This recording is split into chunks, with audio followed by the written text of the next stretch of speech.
Hello dear students, welcome back to organised knowledge channel. और आज की जो वीडियो है बच्चों, उसमें हम डिस्कस करेंगे assessment worksheet number 6 for class 10th। विषय हिंदी है और ये वर्कशीट आपके लिए 1 अक्टूबर 2021 के लिए शेड्यूल की गई है। आज की जो वर्कशीट है बच्चों, उसमें आपको जो है 20 मार्क्स के क्वेश्चन दिए गए हैं। सो आपको 20 मार्क्स के क्वेश्चन अपनी कॉपी में करने हैं। सो वर्कशीट शुरू करने से पहले बेटा प्लीज़ चैनल को सब्सक्राइब कर लीजिए, बेल आइकन को प्रेस कर लो ताकि आपको आने वाली वीडियोस की नोटिफिकेशन वो समय से मिल जाए। सो देखिए क्या दिया गया है। इस कार्यपत्रक में 3 खंड अ, खंड ब और खंड स हैं। खंड अ में 5 बहुविकल्पात्मक प्रश्न यानी एमसीक्यूज़ हैं और सभी जो प्रश्न हैं वो आपके 1 मार्क के हैं। ठीक है। उसके बाद देखिए खंड ब में 5 लघु उत्तरीय प्रश्न हैं 2 अंक के और खंड स में एक दीर्घ उत्तरीय प्रश्न है 5 अंक का, जो आपको करने हैं। खंड अ हम करेंगे सबसे पहले। पहला दिया गया है, शिक्षक द्वारा कक्षा में वाद विवाद प्रतियोगिता आयोजित की गई। वाक्य में प्रयुक्त वाच्य है। तो देखिए शिक्षक के द्वारा वाद विवाद प्रतियोगिता आयोजित की गई, तो यहाँ पे जो है बच्चों कर्म की प्रधानता है। ठीक है, तो यहाँ पे क्या हो जाएगा, ख जो है इसका आंसर हो जाएगा कर्म वाच्य। ठीक है। नेक्स्ट देखिए सेकंड प्रश्न 2 है, मुझसे पढ़ा नहीं जाता। वाक्य में प्रयुक्त वाच्य है। तो मुझसे पढ़ा नहीं जाता, यहाँ पर भाव की प्रधानता है। ऑप्शन दिए गए हैं आपको कर्मवाच्य, कर्णवाच्य, भाववाच्य या कृतवाच्य। तो यहाँ पर आपका आंसर हो जाएगा भाववाच्य। ग जो है सेकंड का आंसर हो जाएगा। नेक्स्ट देखिए प्रश्न 3 है, मोहन ने कविता सुनाई। वाक्य में प्रयुक्त वाच्य है। तो मोहन ने कविता सुनाई, तो यहाँ पे मोहन जो है कर्ता की प्रधानता है। तो यहाँ पे आपका हो जाएगा आंसर कृतवाच्य। ख जो है इसका आंसर हो जाएगा। ऑप्शन आपको भाववाच्य, कर्णवाच्य और कर्मवाच्य भी दिए गए हैं। नेक्स्ट देखिए क्वेश्चन नंबर 4, गीता ने गीत गाया। वाक्य में प्रयुक्त वाच्य है।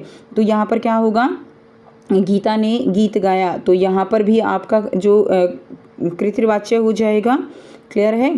तो ऑप्शन आपको दिए गए हैं भाववाच्य, कर्णवाच्य, कर्मवाच्य या कृतवाच्य। तो यहाँ पे आपका आंसर जो है घ होगा, कृतवाच्य। नेक्स्ट देखिए प्रश्न 5 है, सैनिकों द्वारा शांति बहाल की गई। वाक्य में प्रयुक्त वाच्य है। तो सैनिकों द्वारा शांति बहाल की गई, तो ये कर्म के ऊपर प्रधानता है। तो इसमें आपका आंसर ख हो जाएगा। ऑप्शन आपको दिए गए हैं कर्णवाच्य, कृतवाच्य, भाववाच्य और कर्मवाच्य। तो आपका इसका आंसर रहेगा ख, कर्मवाच्य। ठीक है। तो ये जो है इस तरह से आप इसके आंसर अपनी कॉपी में कर लेंगे। नेक्स्ट देखिए खंड ब में क्या दिया गया है। खंड ब में आपको काव्यांश दिया गया है। ठीक है, आपके जो चैप्टर है राम लक्ष्मण परशुराम संवाद से, और इसको आपको पढ़ के कुछ प्रश्न हैं उनके उत्तर देने हैं। तो देखिए क्या है, बोले चितय परसु की ओरा, रेसठ सुने ही सुभाव न मोरा। यहाँ पर जो परशुराम जी हैं वो अपना जो फरसा होता है ना, उसको देखकर बोले, अरे दुष्ट तूने मेरा स्वभाव नहीं सुना। रेसठ सुने ही स्वभाव न मोरा, मेरा स्वभाव नहीं सुना। ठीक है। बालक बोली बधो नहीं तो ही, कि केवल मुनि जड़ जानी मोही। तो यहाँ पर परशुराम जी है ना, जब लक्ष्मण के साथ जो है संवाद हो रहा था, लक्ष्मण उनका अपमान कर रहा था, तब परशुराम जी उनको जो है जो ये धमकी देते हैं और अत्यंत क्रोधित हैं। तब वो कहते हैं कि मैं तुझे बालक समझकर नहीं मारता हूँ। ठीक है, अरे मूर्ख, क्या तू मुझे निरा मुनि ही जानता है, कि तू मुझे केवल मुनि समझकर ऐसा मत कर। केवल मुनि जड़ जानी मोही, केवल मुझे मुनि समझकर ऐसा मत कर, मैं तुझे बालक समझकर नहीं मार रहा। बाल ब्रह्मचारी अति को ही, विश्व विदित क्षत्रिय कुलद्रोही, की जो है मैं बाल ब्रह्मचारी हूँ और अत्यंत क्रोधी हूँ और क्षत्रिय कुल का शत्रु, तो मैं विश्व भर में विख्यात हूँ कि बहुत ही पुराने समय से ही मैं क्षत्रियों का शत्रु रहा हूँ। भुजबल भूपी भूप बिनु किन्हीं, विपुल बार महिदेव वनह दिन्ही। इसका अर्थ क्या है कि अपनी भुजाओं के बल से मैंने पृथ्वी को राजाओं से रहित कर दिया। भुजबल भूपी, भूप यानी राजा। ठीक है, कि मैंने भूमि को बिना राजाओं के अपने जो है बल से रहित, अपने बल से उनको राजाओं से रहित कर दिया भूमि को। और विपुल बार महिदेव देनी, और मैंने उनकी जो कह सकते हो कि जो बहुत बार उसे मैंने जो ज़मीन है, भूमि है, उसको ब्राह्मणों को दे डाला है। सहस्त्र बाहुजा छेद निहारा परसु बिलोकु महीप कुमारा। यहाँ पर कहा गया है कि हे राजकुमार, सहस्त्र बाहु की भुजाओं को काटने वाले मेरे इस फरसे को देख। ठीक है। अरे राजा के बालक, यहाँ पे अरे मात्र पिती जानी सोच बस करी महिष किशोर गर्भन के अर्बक दलन परसु मोर अति घोर। तो यहाँ पे क्या कहा गया है कि हे बालक, हे राजकुमार, सहस्त्र बाहु की भुजाओं को काटने वाले मेरे इस फरसे को देख और तू जो है अपने माता पिता के सोच के वश न कर। ठीक है।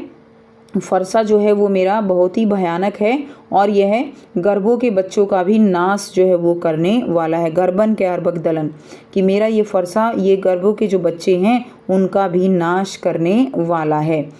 क्लियर। तो ये जो है यहाँ पे इस तरह से काव्यांश रहेगा। अब आपको यहाँ पे बच्चों 6 से लेकर 10 तक प्रश्न दिए गए हैं जिनके आंसर हम करेंगे। प्रश्न 6 है, बोले चित परसु की ओरा रेसठ सुने ही सुभाव न मोरा। किसने कहा और किससे कहा? तो ये किसने कहा था? ये परशुराम ने कहा था लक्ष्मण को। ठीक है, कि तुम मेरी फरसे की तरफ देखो कि तुमने जो है मेरे बारे में सुना नहीं हुआ। ये बात परशुराम ने लक्ष्मण को कही थी क्रोधित होते हुए। प्रश्न 7 है, परशुराम ने अपने बारे में क्या कहा है? तो परशुराम ने अपने विषय में कहा है कि वे बाल ब्रह्मचारी हैं और अति क्रोधी स्वभाव के हैं। सारा संसार उन्हें क्षत्रिय कुल के नाशक के रूप में जानता है। उन्होंने कई बार अपने भुजाओं की ताकत से क्षत्रियों से इस पृथ्वी को मुक्त करके ब्राह्मणों को दान में दिया है। तो ऐसा परशुराम जी अपने बारे में जो है बखान करते हैं। नेक्स्ट देखिए, प्रश्न 8 है, परशुराम जी ने लक्ष्मण का वध नहीं करने का क्या कारण बताया? परशुराम ने लक्ष्मण का वध नहीं करने का कारण उनके बालक होने को बताया है। ठीक है। नेक्स्ट देखिए, प्रश्न 9 है, बाल ब्रह्मचारी अति कोही पंक्ति में कौन सा अलंकार है? तो बाल ब्रह्मचारी अति कोही, यहाँ पे देखिए ब की आवृत्ति बार बार हो रही है तो अनुप्रास अलंकार रहेगा। जिसमें जो वर्ण हैं उनकी आवृत्ति बार बार होती है तो उसमें कौन सा अलंकार होता है? अनुप्रास अलंकार। नेक्स्ट देखिए, प्रश्न 10 है, भुजबल भूपी भूप बिनु किन्हीं में कौन सा अलंकार है? तो यहाँ पर भी कौन सा अलंकार है? यहाँ पर भी अनुप्रास अलंकार है। नेक्स्ट देखिए, गतिविधि दी गई है, आप अपने स्तर पर देशभक्ति के लिए कौन कौन से कार्य कर सकते हो? अपने मित्रों से चर्चा करके सूची बनाइए और लिखिए। तो आप जो है अपने स्तर पर कौन कौन से कार्य कर सकते हो? तो हम अपने स्तर पर निम्नलिखित कार्य कर सकते हैं। पहला है, सैनिकों के सम्मान के लिए यात्रा निकाल सकते हैं।